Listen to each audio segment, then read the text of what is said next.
India ने जितनी मईशत अपनी एक उसका साइज़ बड़ा किया है, जितना वो बाकी ममालिक के लिए, दुनिया के लिए इस खित्ते में सबसे इम्पॉर्टेंट कंट्री बन चुका है, और जो उसको मुख्तलिफ आलमी मामलात के तनाजुर में अहमियत उसको मिलती है, तो ये जो उसने अपना एक गेन किया है वो एक अपनी जगह है। Don't think of it as India, Pakistan. Think of it as India, terroristan.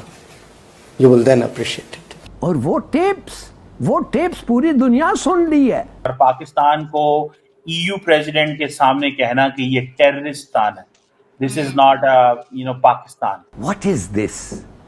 मैं समझ ही नहीं सकता हूँ कि ये एक कितनी बड़ी बात है कि एक मुल्क का वजीर खारजा दूसरे मुल्क पे इल्जाम लगा रहा है पाकिस्तान को दहशतगर्द, टेररिस्तान कह रहा है। वो न्यूयॉर्क का एक हिस्सा है, टाउन है वो, वहां पर इसने एक यहूदियों की इबादतगाह के ऊपर एक हमला डिजाइन किया था 7 अक्टूबर 2025। का मतलब है कि भाई इंडिया इस टाइम पूरी दुनिया के लिए ब्लेसिंग का वो बना हुआ है। बिल्कुल इसी तरह से करना था हमला।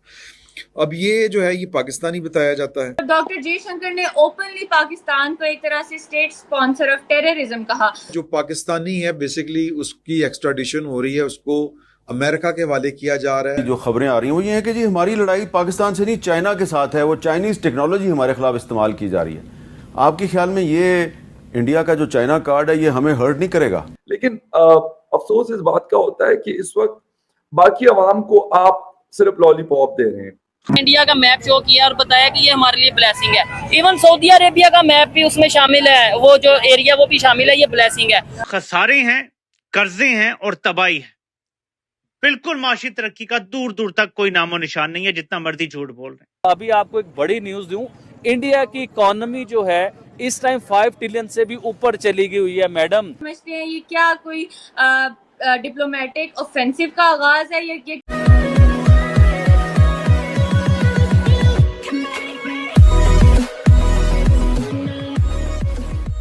नमस्कार दोस्तों, अब जयशंकर साहब का कुछ अलग ही चल रहा है। जयशंकर साहब जो है प्रधानमंत्री मोदी के बाद सबसे फेमस, इंटरनेशनली अगर आप देखो तो सबसे फेमस वही है, और बड़े बड़े कंट्री के प्रेसिडेंट हो या फिर प्राइम मिनिस्टर हो, वो जिस तरीके से मतलब जयशंकर साहब जिस तरीके से सामने वाले को डील करते हैं उस पर फिदा हो जाता है। अब देखिए, हम सबको पता है कि यूरोपियन कंट्रीज़ के कई सारे पत्रकार जो है वो जयशंकर या फिर भारत को टारगेट करने की कोशिश की उन्होंने, लेकिन नहीं हो पाया। उसके बाद अमेरिका का भी यही हुआ कि अमेरिका के कई सारे पत्रकार तो थे, उन्होंने भी यही चीज़ करने की कोशिश की, लेकिन वो भी नहीं हो पाया। लेकिन अब यहाँ पर बात हो रही है कि पिछले दिनों जयशंकर साहब कहीं पर थे और उन्होंने पाकिस्तान को टेररिस्तान बोल दिया। अब पाकिस्तानियों को बुरा लग गया। देखिए, अगर मान लीजिए 2 घंटे का इंटरव्यू है ना, तो 10-15 मिनट वो ऑब्वियसली पाकिस्तान के लिए बचा के रखते हैं और उनको अच्छे से पेलते हैं, मतलब पाकिस्तान की मैं बात कर रहा हूँ। और आए दिन वो क्लिप सब सामने आती रहती है। अब तो ऐसा लग रहा है कि ठीक है भाई, ये जैसे एक कंपलसरी कोर्स हो गया जयशंकर साहब के लिए कि ये तो करना ही करना है। इसी के साथ ही वीडियो शुरू करते हैं। और हाँ दोस्तों, सुपर थैंक्स के ज़रिए हमें मदद करना ना भूलें। जैसे आपने देखा कि डॉक्टर जयशंकर ने वहां पर बात की, तो डॉक्टर जयशंकर ने ओपनली पाकिस्तान को एक तरह से स्टेट स्पॉन्सर ऑफ टेररिज्म कहा। तो क्या आप क्या समझते हैं, ये क्या कोई डिप्लोमेटिक ऑफेंसिव का आगाज है? ये क्या है? देखें, दुआ बहुत शुक्रिया। देखें, इंपॉर्टेंट चीज़ ये है कि डॉक्टर जयशंकर जो है वो बेल्जियम में, ब्रसल्स में है, और वो यूरोपियन यूनियन और बेल्जियम की जो लीडरशिप है उनसे भी मुलाकातें कर रहे हैं। एक बात तो ये हो गई। दूसरी बात इसमें थोड़ी सी ये समझनी है कि डॉक्टर जयशंकर ने इस तरह की बातें पहले कभी नहीं की जिस तरह की बातें वो कर रहे हैं। आपने सुना वो कह रहे हैं कि इंडिया टेररिस्तान। तो ये एक बेसिकली अप्रोच है जो इंडिया जो है वो अडॉप्ट कर रहा है, और ये वो अप्रोच समझते हैं कि अगर हम ये अप्रोच जारी रखेंगे तो शायद हम एक ऑफेंसिव लाइन जो है वो अडॉप्ट कर सकेंगे। और पाकिस्तान को EU प्रेसिडेंट के सामने कहना कि ये टेररिस्तान है, दिस इज नॉट पाकिस्तान। आपका क्या ख्याल है? अगर ये टेररिस्तान है तो पाकिस्तान के साथ क्यों नहीं डिप्लोमेटिक ताल्लुकात खत्म कर देते? ये आप देखें कि ये एक कितनी बड़ी बात है कि एक मुल्क का वजीर खारजा दूसरे मुल्क पे इल्जाम लगा रहा है पाकिस्तान को दहशतगर्द, टेररिस्तान कह रहा है। डॉक्टर जयशंकर को ये लफ्ज EU यूरोपियन यूनियन के साथ अपनी इस कन्वर्सेशन में बोलना पड़ गया, तो इससे अब ये जो ईयू की टॉप डिप्लोमेट है, काजा कालस इनका नाम है, ये क्या सोचती होंगी कि why doctor Jaishankar has to do this? Yes. So this is not India Pakistan, this is India terroristan. So Pakistan, आपको पता है एक चीज बार बार कहता है, India does not accept Pakistan as a state. India Pakistan को एज ए स्टेट मानता ही नहीं है. इंडिया नहीं कहता कि पाकिस्तान एक स्टेट है, इंडिया कहता है कि नहीं, इनकी कोई औकात नहीं अच्छा, है. अब आते हैं मेन मुद्दे के ऊपर, टॉपिक के ऊपर अब आते हैं. सबसे पहले भारत की नजर पड़ी, क्योंकि भारत जो है ना इंटेलिजेंट में बहुत आगे जा रहा है, टेक्नोलॉजी में भारत पूरी दुनिया में आगे जा रहा है. और ये बात सच भी है. इसमें कई बार हम लोग डरते हैं ये बात करते हुए, इस चीज़ आते हैं हम लोग ये बात करते हुए कि भारत को हम अच्छा कह देंगे तो पता नहीं क्या हो जाएगा. बड़े लोगों ने ये कोशिश की आके मेरे ऊपर हमला करने की भी कोशिश की, या मेरे लोगों ने आके मुझे गद्दार कहना भी शुरू किया, लेकिन इसका मकसद ये नहीं कि हम लोग डर गए. और जिस तरह मैं ये बात कर रहा हूँ, मतलब वीडियो बना रहा हूँ, तो मुझे कोई ऑफिशियल आदमी ने कभी आके इस तरह वीडियो में टोका नहीं है, रोका नहीं है. जो सच है वो मैं आपको बता रहा हूँ. अच्छा, अब आते हैं टिकटॉक के ऊपर. इंडिया ने बड़ी सख्ती से टिकटॉक को बैन किया, और उन्होंने ऐसा बैन किया कि पूरे भारत में पिछले कई सालों से आपको टिकटॉक का नामो निशान नजर नहीं आएगा. अच्छा, यूएसए की अब बात करते हैं, अमेरिका की. अमेरिका वैसे तो हम लोग उसे सुपर पावर कहते हैं. अमेरिका जो अपने आप को सुपर पावर कहता है ना, आप यकीन मानिए ये इंडिया की नकल उतारता है. और ये एक जगह पे नहीं, ऐसी कई जगहों पे मैं आपको दिखा सकता हूँ कि इंडिया की वो कॉपी करता है, इंडिया की नकल उतारता है. अभी आप रिसेंटली देखें कि इंडिया का जब इंडिया ने वो चाइना की ऐप जो है वो टिकटॉक को बैन किया, तो उसके बाद अब अमेरिका उसी रास्ते पे चल पड़ा है, उसी कदम के ऊपर कदम रखता जा रहा है. अब वो भी ये कह रहा है जी कि हमारी सिक्योरिटी के इश्यूज हैं टिकटॉक को लेके, हमारे राज नहीं रह रहे हैं, तो हम लोग भी टिकटॉक को जो है ना बैन करने वाले हैं. यानी कि इंडिया के नक्शे कदम पे चलते हुए हम भी टिकटॉक को बैन करेंगे. इसी तरह देखिए ना, आपके अमेरिका ने कहा जी कि मैं पूरा टिकटॉक बैन करूंगा, या टिकटॉक मैं खरीद लूंगा. वो बड़े अमीर है ना, वो पैसे वाले हैं, लेकिन उन्हें ये नहीं पता कि टिकटॉक खरीद किससे रहे हैं. हमें देखने में लगता है कि चाइना बहुत सस्ता है. चाइना जो है ना बहुत सस्ता है. चाइना में तो लोग बड़े खुशहाल होंगे, उधर चीज़ें उन्हें बड़ी सस्ती मिलती होंगी. मैडम, मैं चाइना गया हूँ, तो जो लोग चाइना गए हुए हैं आप उनसे ज़रा पूछिए, वो लोग आपको ये बात बताएंगे. हो सकता है आप इधर झूठ बोल रहा हो.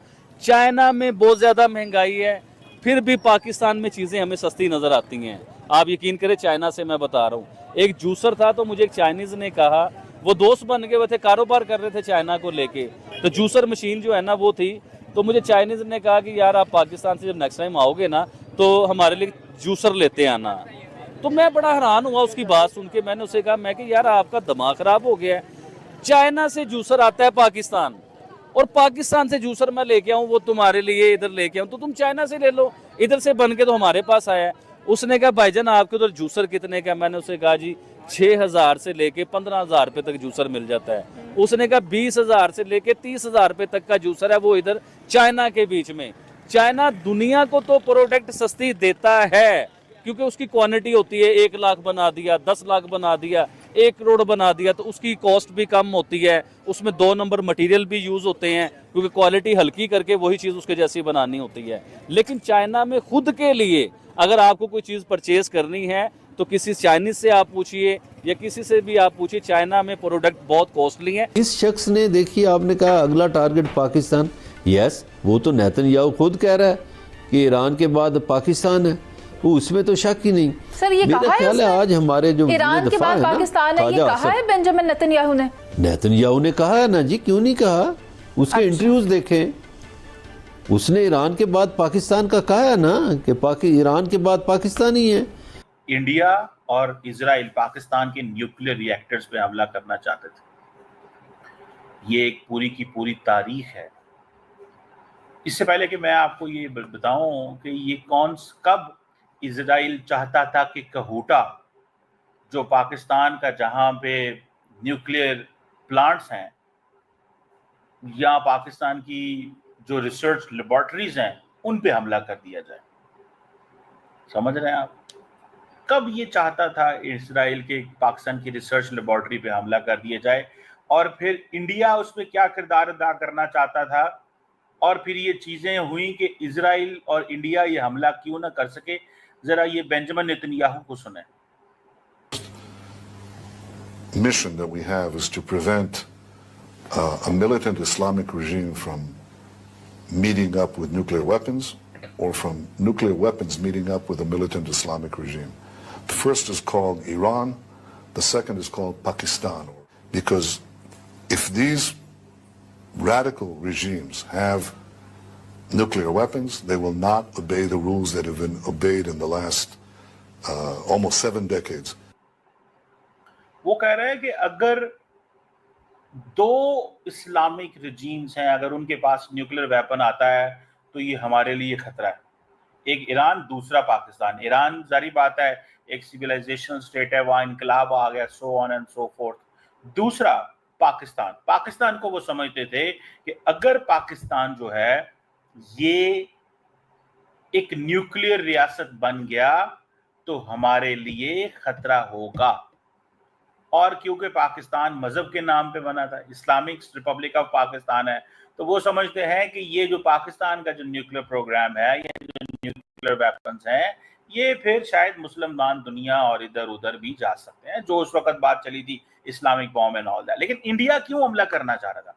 कहा जाता था कि इजराइल ने प्लानिंग की कहूटा के अंदर एक ऑपरेशन ओपेरा जो था वो हुआ था इराक के अंदर, ठीक है जी।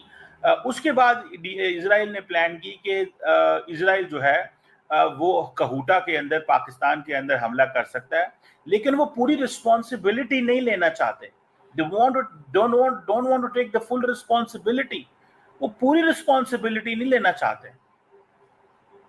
और इजराइल जो है उसने इंडिया से कहा अगर इंडिया हेल्प करे इजराइल की जॉइंट अटैक में अगेंस्ट जो कहूटा के अंदर, तो इजरायली जो फाइटर जेट्स हैं वो रिफ्यूल कर सकते हैं इंडिया के अंदर से और वो पाकिस्तान के अंदर अटैक करते हैं। दूसरी जगह वो कहते हैं कि why did Osama feel safe in Pakistan, S Jaishankar on Islamabad terror links.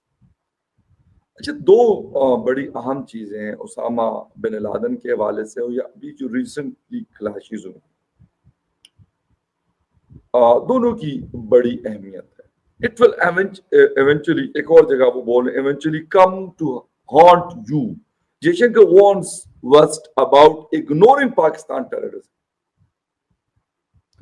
अच्छा, आपको भी मतलब आता हूं जरा दूसरी उसके ऊपर आता हूं कि हुआ क्या है। अच्छा, डॉक्टर जयशंकर ने कहा कि टेररिस्तान, मतलब he used these words। देखिए, पाकिस्तान भी एक कंट्री है, हिंदुस्तान भी एक कंट्री है, दोनों सॉवरेन कंट्री। फर्क होगा बहुत सारी चीज़ों में, इसमें मेरे ख्याल में किसी को डाउट नहीं है। इकोनॉमीज में फ़र्क होगा, पॉपुलेशन में होगा, डिफेंस सिस्टम में होगा, डेमोक्रेसी में होगा, बहुत सारी चीज़ों में डिफरेंसेस हैं। बट अभी रिसेंटली ये सारा कुछ हुआ तो उसामा बिन लादेन वाली बात तो ठीक है कि मतलब he was living in Pakistan. 2011 में अमेरिकन ने उसको एबटाबाद में न्यूट्रलाइज किया था। कोई मतलब उसे डिनाई नहीं कर सकता। American Barack Obama was the president that time in US और पाकिस्तान के आसिफ जरदारी साहब प्रेसिडेंट थे। दोनों की टेलीफोनिक कन्वर्सेशन हुई और कहा गया कि ये चीज़ हुई है और बाकायदा आसिफ जरदारी साहब ने उनको मुबारकबाद, लेकिन उसके ऊपर अमेरिका ने कुछ नहीं बोला। बाय द वे, मतलब इस बात को ऑलमोस्ट 13-14 साल हो गए, वो भी मई का महीना था, 2 मई 2011 में। बट इंडिया इसको बार बार कहता है कि उसामा बिन लादेन। अगर कोई देश टेररिज्म और टेररिस्ट ऑर्गेनाइजेशन को हवा देगा, प्रोवोकेशन देगा, तो आदरणीय प्रधानमंत्री उससे नफरत करना भी बहुत अच्छे से जानते हैं। भारतीय वजीर आजम ने दरियाए चनाब, जहलुम और दरियाए सिंध पर नए मंसूबों की तामीर की मंसूबाबंदी तेज करने का हुक्म दे दिया है। भारत ने एक बार फिर से पाकिस्तान पर जल प्रहार किया है। मोदी सरकार ने जम्मू कश्मीर के रामबन जिले में चिनाब नदी पर बनने वाले सावलकोट हाइड्रो प्रोजेक्ट को हरी झंडी दे दी है। सिंधु नदी का पानी रोकने के बाद ये दूसरा बड़ा फैसला माना जा रहा है। खबरें सामने आ रही हैं कि भारत की तरफ से दरियाए चनाब के पानी को शामिल करने के लिए जस्पा डैम की तामीर जारी है। मोदी हुकूमत की हठधर्मी बरकरार। भारत पाकिस्तान के साथ सिंतास मुआहदा कभी बहाल नहीं करेगा। पाकिस्तान जाने वाला पानी भारत के अंदरूनी इस्तेमाल के लिए मुंतकिल कर दिया जाएगा। थोड़ा सा प्रेशर में लाने की कि आप ये चीज़ें बंद करें, क्योंकि हम अपने स्टूडेंट्स भिजवाना बंद कर देंगे आपको, हम ट्रेड आपसे, आपकी जो एक्सपोर्ट्स भारत को होती हैं वो आप बंद कर देंगे। इसका मकसद चिनाब नदी के पानी का बिजली के लिए पूरा इस्तेमाल करना होगा। अब पानी भी रोका गया। अब पता नहीं कि पानी रोका गया, कैसे रोका गया, वो पानी गया तो कहाँ गया। यानी 40,000 क्यूसिक फीट और 5,000 क्यूसिक फीट, 35,000 क्यूसिक फीट का जो पानी है चनाब का, वो गायब है। मैं जा रहा हूँ। बिल्कुल आप ये प्रेस कॉन्फ्रेंस, जो दरियाए चनाब है वहां पर भारत की तरफ से पानी को रोका गया है और पाकिस्तान को जितना पानी मिला करता था दरियाए चनाब से अब वो नहीं मिल रहा। और रशिया के साथ ताल्लुकात रखते हुए एक चीज को जहन में रखें कि किसी और मुल्क के अंडर प्रेशर ना आए जिस तरह के भारत है। अब इसका जवाब तो मैं कहता हूं कि इंडिया से ज्यादा हमें पाकिस्तान की अथॉरिटी से चाहिए कि एक तो ये कि एक्ट ऑफ वॉर की जब बात की थी तो क्या अब जंग क्या पानी के ऊपर होगी भी कि नहीं होगी। और ये खबर जो है आज सुबह से पाकिस्तान मीडिया जो है वो बता रहा है, दिखा रहा है कि जी भारत की तरफ से पानी के ऊपर रोक लगाने की जो बात की गई।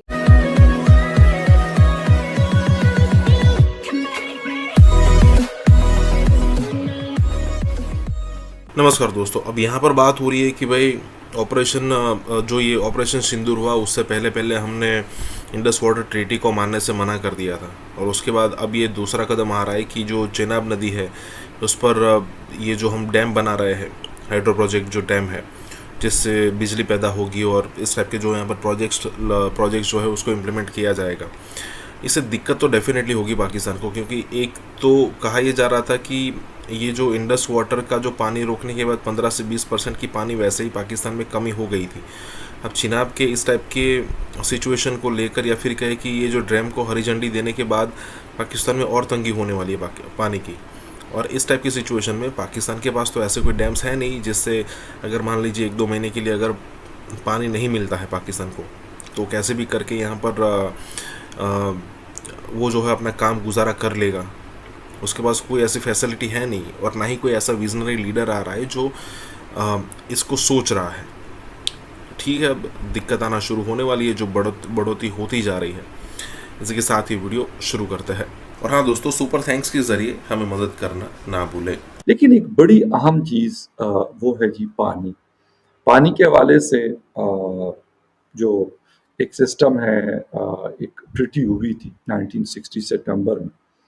पाकिस्तान के प्राइम मिनिस्टर उस वक्त जुल्फ़िकार बल्कि वो अयूब खान एडमिनिस्ट्रेटर थे पाकिस्तान के, और इंडिया के प्राइम मिनिस्टर के दरमियान, और उसका जो मीडिएटर था वो वर्ल्ड बैंक था।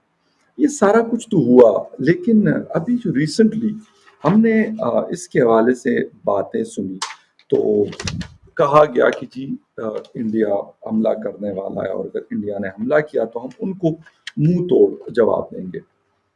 इंडिया ने तो खैर हमला अभी तक नहीं किया, कब हमला करता है या नहीं करता ये तो इंडिया के प्राइम मिनिस्टर और वहाँ की फोर्सेस को पता होगा, या फिर वहाँ की आवाम भी चाह रही थी कि यार पाकिस्तान को थोड़ा सा सबक सिखाया जाए और हमला किया जाए। लेकिन इस वक्त मकसद जो है वो हमला होना या ना होना नहीं है। जब होना होगा हो जाएगा, जब नहीं होना होगा नहीं होगा। लेकिन पाकिस्तान ने एक बात की थी कि अगर पाकिस्तान के पानी को रोका गया तो इसको एक्ट ऑफ वॉर समझा जाएगा। ठीक है, अच्छा, अब जबकि उन्होंने इस एक्ट ऑफ वॉर को स्टार्ट किया है चनाब में, जो ऑलमोस्ट 40,000 क्यूसिक फीट जो पानी है वो नॉर्मल इन डेज में चल रहा होता है डाउन स्ट्रीम, लेकिन वो 5,000 समथिंग जो क्यूसिक फीट है उस पे आया, और ये बाकायदा, ये मैं कोई इंडियन न्यूज़पेपर या इंडियन न्यूज़ वेबसाइट या इंडियन टीवी चैनल की बात नहीं कर रहा, बल्कि ये पाकिस्तान के सारे मीडिया ने इसको रिपोर्ट किया है कि चनाब का जो दरिया है वो खुश्क हो गया।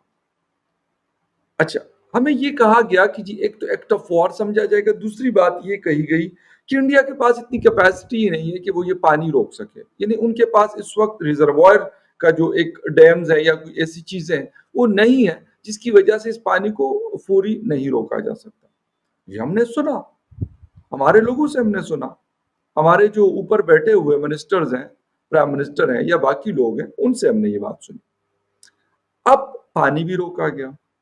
अब पता नहीं कि पानी रोका गया, कैसे रोका गया, वो पानी गया तो कहाँ गया, यानी 40,000 क्यूसेक फीट और 5,000 क्यूसेक फीट, 35,000 क्यूसेक फीट का जो पानी है चनाब का वो गायब है। अब इसका जवाब तो मैं कहता हूं कि इंडिया से ज्यादा हमें पाकिस्तान की अथॉरिटी से चाहिए कि एक तो ये कि एक्ट ऑफ वॉर की जब बात की थी तो क्या अब जंग क्या पानी के ऊपर होगी भी कि नहीं होगी, क्योंकि हमारे यहाँ मतलब जज्बाती किस्म की बातें बहुत है। वैसे तो दोनों साइड पे है, मैं ये नहीं कहूंगा कि उधर नहीं है, लेकिन हमारे एक्स सर्विसमैन जो है, generals, brigadiers, lieutenant general, major generals, उन्होंने एक प्रेस कॉन्फ्रेंस की और उन्होंने कहा कि जी अगर हमें इजाजत दी जाए तो हम कश्मीर के रास्ते जो है इंडिया में दाखिल हो जाएंगे। ये आज की बात मैं आपको बता रहा हूं। तो मुझे बड़ी हैरानगी हुई, मैंने कहा यार ये लोग तो चलो अपनी सर्विसेज दे चुके हैं, अच्छी बुरी जैसे भी दी हैं, अब 6-6.5 लाख हमारे पास फौज मौजूद है, इनकी क्या जरूरत पड़ी हुई है। चलो अगर वो कहते हैं, लेकिन होता ये है ना कि तंदूर जब गर्म हो ना तो रोटियां सेकी जाती हैं। तो इन्होंने भी कहा कि यार चलो इतने सारे फायदे हमने उठाए हुए हैं, तो एक प्रेस कॉन्फ्रेंस करते हैं। और 10 लोग थे, मैं तो नहीं जानता सबको, कुछ इसलिए थोड़ा बहुत फेमिलियर फेसेस थे, 1-2 शायद की, जो टीवी पे आते हैं और एनालिसिस करते हैं। अब यही लोग 2-4-6 दिन पहले तो एनालिसिस कर रहे थे टीवी पर बैठकर और बड़ी बड़ी बातें करते थे। अब वो बातें जो हैं उसका क्या हुआ, उसका जवाब मेरे ख्याल में इन लोगों को देने की बड़ी सख्त जरूरत है। लेकिन ये भी कोई बताए कि पाकिस्तानी टीवी चैनल्स पर जो एक्सपर्ट्स और साबिक फौजी अफसरान बैठ के बार बार बावर करा रहे थे और हम यकीन भी कर रहे थे कि भारत पाकिस्तान का पानी बंद कर ही नहीं सकता, इनको कोई जवाबदेह ठहराएगा। लीजिए दरिया खुश्क हो गए, अब क्या करें, क्यों झूठे दावे करते हो, अक्ल फहम के साथ साथ अपना मुकदमा क्यों बनाते हो और हैश करते हो, पेश करते हो, जज्बातियत और बड़कों के जरिए अपने लोगों को क्यों बहकाते हो। 4 दहशतगर्द जब अमेरिका जैसी कुव्वत को चैलेंज करते तो बड़के नहीं मारता, मुकदमा बनाता है, जवाज बनाता है और दुनिया को बताता है कि हम खतरे में हैं, हम लुट गए, हम बर्बाद हो गए। मैंने कहा ना कि हमारे यहाँ जज्बाती बातें बहुत ज्यादा होती हैं। ओ जी ये आए तो हम इनका ऐसे कर देंगे, वो जो एक वो लाल टोपी वाले हैं ज़ैद हामिद, ओ जी मैं तो जाकर इंडिया में दाखिल हूँ। यार हम इतने कमज़ोर मुल्क हैं, गरीब मुल्क हैं, वो आते हैं, वो समझते हैं हम आपको एड देते हैं, हम आपको सपोर्ट देते हैं, हम आपको खैरात देते हैं, हम आपको पैसे देते हैं ताकि आपके मुल्क में स्कॉलरशिप आए, हम आपको मदद करते हैं और आप हमें। इसराइल ने मोसाद एजेंटों की वीडियो जारी कर दी है। इसराइल की जासूसी एजेंसी की जानिब से जारी की गई वीडियो में आपको ये भी पता होना चाहिए कि ईरान के बाद पाकिस्तान की बारी है, इसराइल हमें छोड़ेगा नहीं। मोसाद के एजेंट पहले ही सुना है कि ईरानियन ऑयल फैसिलिटीज को इसराइल ने बॉम्ब किया है, ये सच बात है? बिल्कुल उन्होंने किया। क्या समझते हैं आप कि आइंदा दिनों में ये जंग मजीद फैलेगी और क्या ईरान मज़ाहमत से रोक सकता है? इंडिया को वो एज ए कॉन्फिडेंट नेशन देख रहे हैं कि जो इंडियंस हैं वो हर रोज अपनी जो स्पेस है उसको कवर कर रहे हैं। हमारे नितन याहू, उन्होंने याहू बोल दिया है। आपको मालूम है जब वो याहू बोलते हैं एक आधा बॉम्ब इधर उधर फेंक देते वो, अब उन्होंने बोल दिया याहू बोलते हुए कि भाई वो पाकिस्तान को बम करेंगे। खबर यह है कि पाकिस्तान में भी खतरे के बादल मंडलाते हुए नजर आ रहे हैं। कहा यह जा रहा है कि इसराइल का नेक्स्ट टारगेट पाकिस्तान भी हो सकता है। कि नेतन्याहू बोल रहे हैं पाकिस्तान को बॉम्ब इसलिए करेंगे क्योंकि उसने ईरान को न्यूक्लियर वेपन्स दिए हैं। जो यंग टैलेंट है वो ये कहेगा जी हम तो इंडियन इंस्टीट्यूट ऑफ टेक्नोलॉजी के पढ़े हुए हैं।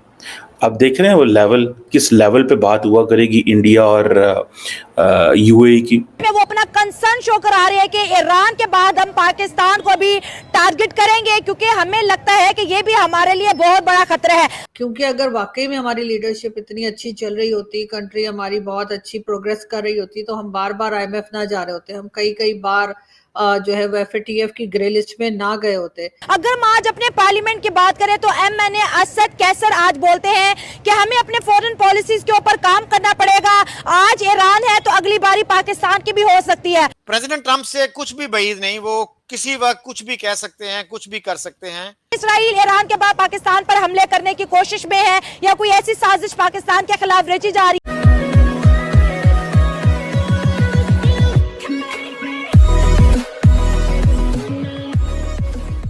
नमस्कार दोस्तों, अब एक चीज़ समझने में बहुत ही अजीब सिचुएशन लग रही है कि पाकिस्तान खुद को बार बार अपना विक्टिम क्यों घोषित कर रहा है। मतलब समझने वाली बात यह है कि समझा जा सकता है कि भाई वो मुस्लिम उम्मा के ज़रिए कुछ ना कुछ बोलता रहता है, लेकिन इजराइल के साथ उसकी कोई डायरेक्टली दुश्मनी तो है नहीं। उम्मा वाला कंसेप्ट भी समझ में आता है, लेकिन पाकिस्तान उस हिसाब से दोगला है, क्योंकि जब ईरान पर हमला होता है तब पाकिस्तान कुछ नहीं कर पाता। अब इस टाइप की अलग अलग सिचुएशन होती है, या फिर पाकिस्तान कुछ नहीं कर पाता, छोड़िए पाकिस्तान तो सपोर्ट करता है, चाहे अमेरिका हो या फिर इजराइल की इनडायरेक्ट मदद कर देता है। जब इस टाइप की सिचुएशन हो तब पाकिस्तान की समझ में आता है कि कुछ ना कुछ बोलता है, लेकिन जब पाकिस्तान ऐसे क्लेम करता है कि इजराइल जो है वो ईरान को ख़त्म करने के बाद पाकिस्तान की तरफ बढ़ेगा, इस टाइप की सिचुएशन जब हम सुनते हैं, इस टाइप के वाक़े जब हम सुनते हैं, तब ऐसा लगता है कि कुछ ज़्यादा ही सोच रहे हैं भाई साहब।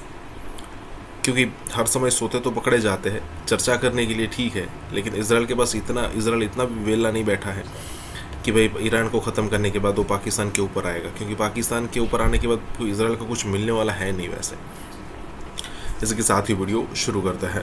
और हाँ दोस्तों, सुपर थैंक्स के जरिए हमें मदद करना ना भूलें। इसराइल ने ईरान के ऊपर हमला करके पूरी दुनिया को बता दिया है कि वो ईरान को कभी भी एटमी पावर बनने नहीं देगा, लेकिन खबर ये है कि पाकिस्तान में भी खतरे के बादल मंडलाते हुए नजर आ रहे हैं।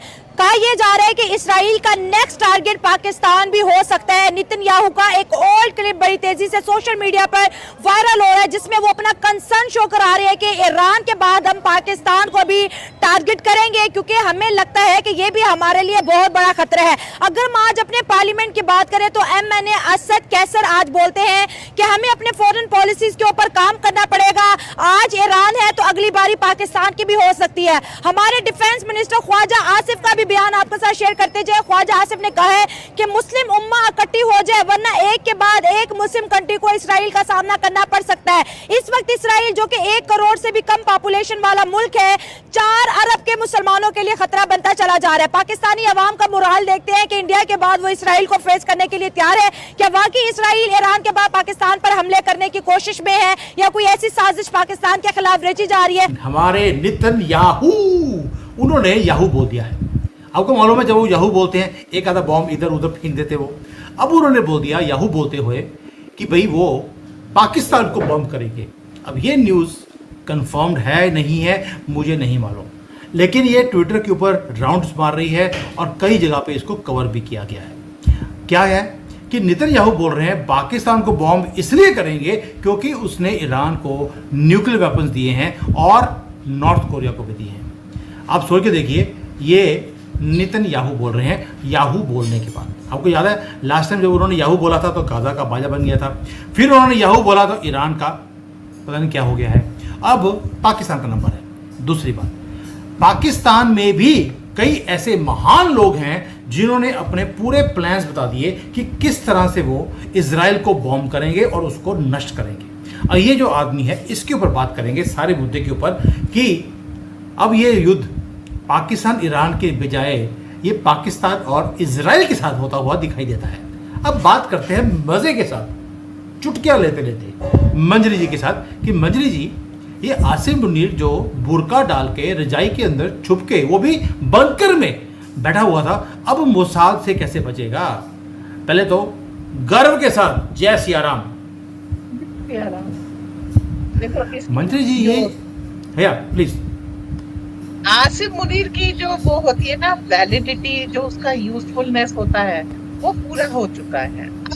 Asim Munir is a burden, और ये चीज याद रखनी चाहिए जियोपॉलिटिक्स में, जो बर्डन होता है ना उतार के फेंक देते हैं। तो भाई साहब को उठा के फेंक दिया गया, इनके सारे आका पूरे हो गए, ये अपनी वैलिडिटी इनकी एक्सपायर होती है।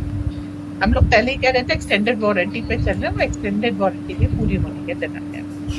अब पाकिस्तान ने जो हेल्प की थी ईरान को, तो पाकिस्तान भी जाएगा। और अगर ये आप चीज सिलसिला नहीं रोकते हैं ना, तो ये सारा जो जितने भी आतंकवादी संगठन है, इनके पास अगर न्यूक्लियर बम आ गया, that would be a very serious condition for the world. तो क्योंकि ये तो पागल है, एक दिन इनको जन्नत सूझी हो, इन्होंने फोड़ दिया कहीं पे। रिस्पॉन्सिबिलिटी जैसी कोई चीज इनको पता नहीं है, तो आपको इसको खत्म करना होगा। और अगर ये दो नेशंस अगर चले जाते हैं, तो मैं नॉर्थ कोरिया को पूरा रिस्पॉन्सिबल मानती हूँ, क्योंकि आज तक जो उनने कोई भी ऐसा काम नहीं किया, वो अपनी बाउंड्री में कन्फाइंड है और अपने देश को अच्छी तरह चला रहे हैं। तो मैं नॉर्थ कोरिया को एक बहुत अच्छा और समझदार देश मानती हूँ। पर ईरान और पाकिस्तान, ये दो ऐसे लोग हैं जो अपनी सनक में दुनिया में कहीं भी आग लगा सकते हैं। ओके, तो इनका अगर इनके ऊपर इजराइल अटैक कर रहा, और इजराइल अगर नेतन्याहू अगर कह रहे हैं कि वो आसिम मुनीर को, वो पाकिस्तान को, क्योंकि वो ना हेट स्पीच में आ जाता है, तो हम बहुत प्यार से केवल गला खराब हो जाता है हमारा, फंस जाता है, क्या करें। तो उसकी तो खुशी मनानी चाहिए। मैं तो एक दिन पहले से घी के दिए जला दूं, मिठाई पार्टी पे। अच्छा मंजरी जी, आपको याद होगा कल रात को we were the first ones to declare this कि जो आसिम मुनीर है, आसिम मुनीर के ऊपर ऑलरेडी कांच गिरने वाली है, क्योंकि मोसाद के साथ मिलकर उनसे पैसे लेकर इसने जो घड़ियां दी थी ईरान के अंदर, वो जिसको घड़ी दी वो सारे मारे गए, क्योंकि उसके अंदर एक वो लगा हुआ था, क्या लगा हुआ था उसके अंदर, इंटरसेप्टर था, जिसको ट्रैकर था, जिसको ट्रैक करते करते ड्रोन पहुंचा और बंदे को उड़ा दिया। अभी आसिम मुनीर का नाम उसमें भी आ रहा था, ये हमने कल ही कवर किया था। आज ये न्यूज़ आ गई है कि वे नेतन्याहू, वो अब याहू करने वाले हैं आसिम मुनीर के साथ। ये तो पता लग गया कि अब इसके नंबर 3 नंबर हैं, और इसलिए मुझे लगता है कि पैसे भी ये अमेरिकन ने जो दिए थे आसिम मुनीर को, इसलिए दिए थे घड़ियाँ दिलवाने के लिए। घड़ियाँ गई और बंदे घड़ियाल हो गए। अब आते हैं इसके ऊपर कि हमें मालूम है कि पाकिस्तानी गधे होते हैं, ये पैदाइशी ऐसे हैं, ये लोग बोलते हैं, मुझे नहीं मालूम क्योंकि मैं कोई डील नहीं करता इनके साथ। लेकिन इनके अंदर एक मुफ्ती है, बहुत ही, जिसको बोलते हैं स्कॉलर बोलते हैं उसको, मोहम्मद नाम है उसका। उसने बोल दिया कि जो आर्मी है पाकिस्तान की, उसको जिहाद के लिए यूज़ किया जाएगा।